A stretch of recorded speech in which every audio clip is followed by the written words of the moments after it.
Today, I want to talk about Batman. More specifically, a kind of underappreciated Batman film. And no, it's not The Dark Knight. Everybody loves and knows The Dark Knight. No, it's not Batman Begins. It's not any of those. It's actually an animated movie.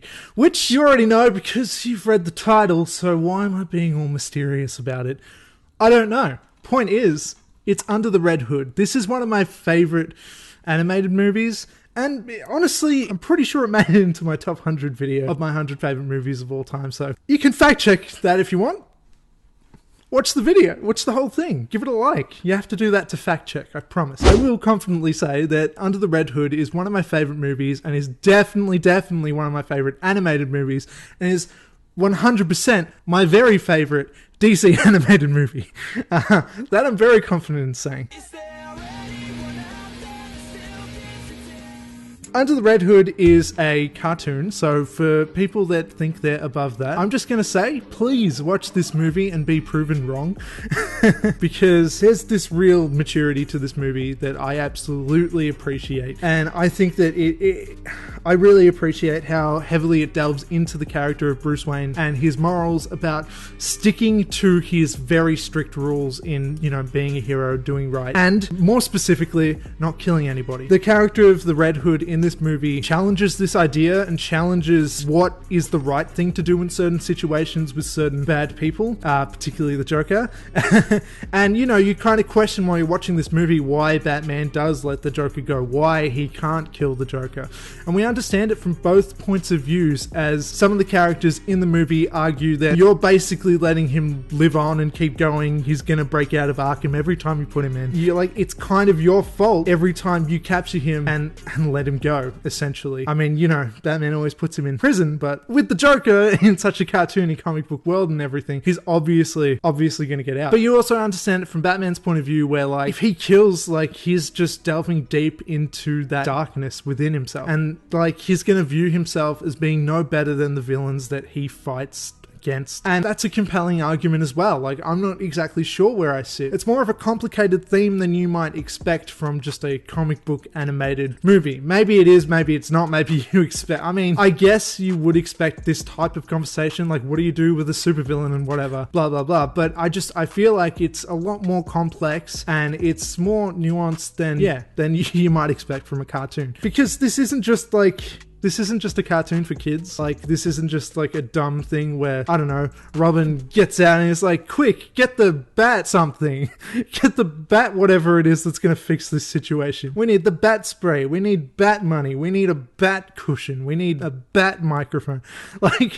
Sure, Batman's got gadgets in the movie and whatever, but it's no less silly, no more silly. It's about on par on silliness as something like The Dark Knight. This is a very serious movie, and it gets kind of violent at times for as much as a cartoon can. And I don't know, I think it's fantastic. I absolutely love this movie, and I think even if you're not a Batman fan, this movie has the potential to turn you into one. I think that if you watch this movie, you might just appreciate some of the deeper themes and the sort of this movie doesn't depend on big continuity stuff. You don't have to know heaps about Batman to kind of get the idea of what's going on and all that sort of stuff. I feel like this story could be part of a different franchise. It could be a different character if it needed to be. This could be an original plot on its own, I'd say, not based on any IP to begin with. But it just fits so nicely in with the Batman lore, and it just really works well with that. So you can kind of look at it two ways as a big Batman fan and kind of question everything you've thought about the series and stuff beforehand. Then again, if you're a Batman fan, I'm sure you've already seen / read the stuff that this is based on. Or you can look at it with fresh eyes and be like, wow, maybe this stuff is way more mature and way better than I originally thought, because it kind of is.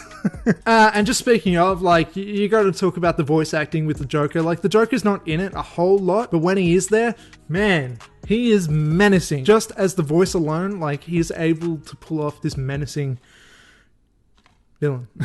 And also Jensen Ackles from Supernatural is the voice of the main antagonist in this movie, being the Red Hood. The Joker's in it, but the main villain in this movie is the Red Hood, and he does awesomely too. I'm not that familiar with the Red Hood from comics and stuff. Like, I've read some of the comics and everything, but like, I'm not that familiar with it. But this movie and the kind of portrayal of the character in this movie does make me want to kind of visit that stuff, you know, a bit more. And looking at it now, this Batman is not voiced by Kevin Conroy. I feel bad for saying this is my favorite one. Doesn't matter though, it still is. It's my favorite one. Shut up, get out of here.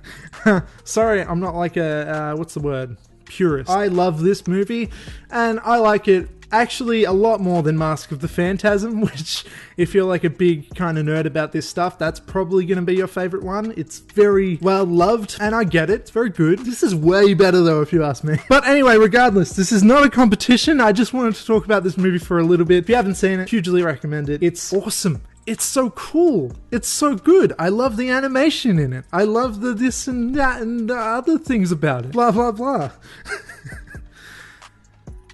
I think that's all I have to say. If you like this type of thing, you know, if you want me to cover more movies like this, maybe let me know. And yeah, in the meantime, watch every single one of my other videos because you love me and you're a dedicated fan. Thanks for watching this one at least. Goodbye. Goodbye.